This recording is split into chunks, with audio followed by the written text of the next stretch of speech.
So in this video we're going to talk about accuracy versus precision, and no better way to do that than to show you a couple dartboards.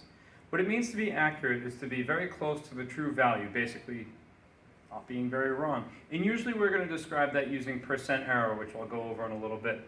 Precision, however, means something different. That has to do with how consistent a grouping of measurements are, how closely they agree with each other.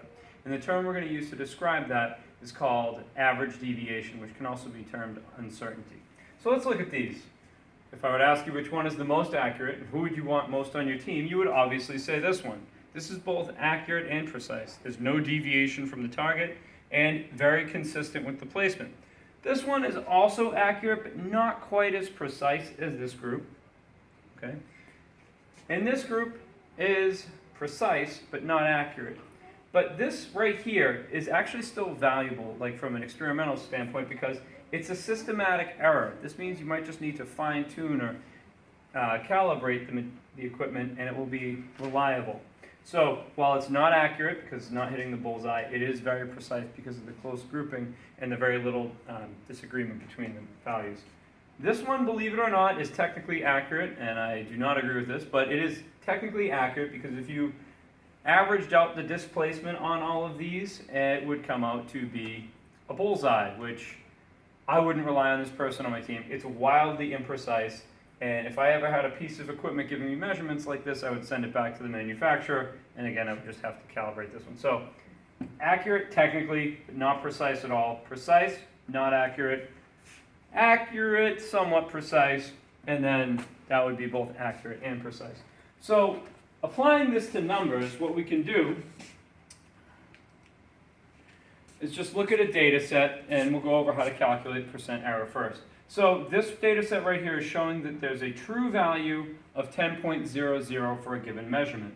And then we have these data points provided in the sample set.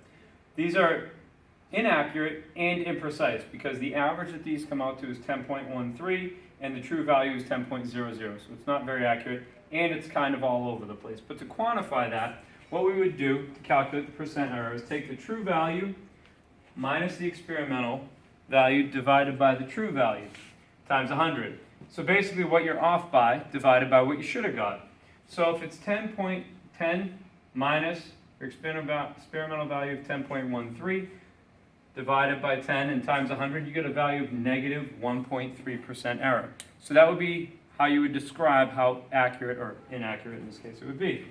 If we're looking at how closely the grouping matches with each other, so we have values of 10.49, 9.79, and 9.92, and 10.31, all deviating from the average of 10.13.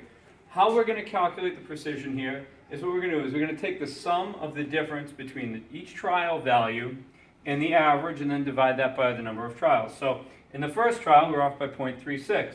Second, 0.34, third, 0.21, and in the fourth trial, we were off by 0.18.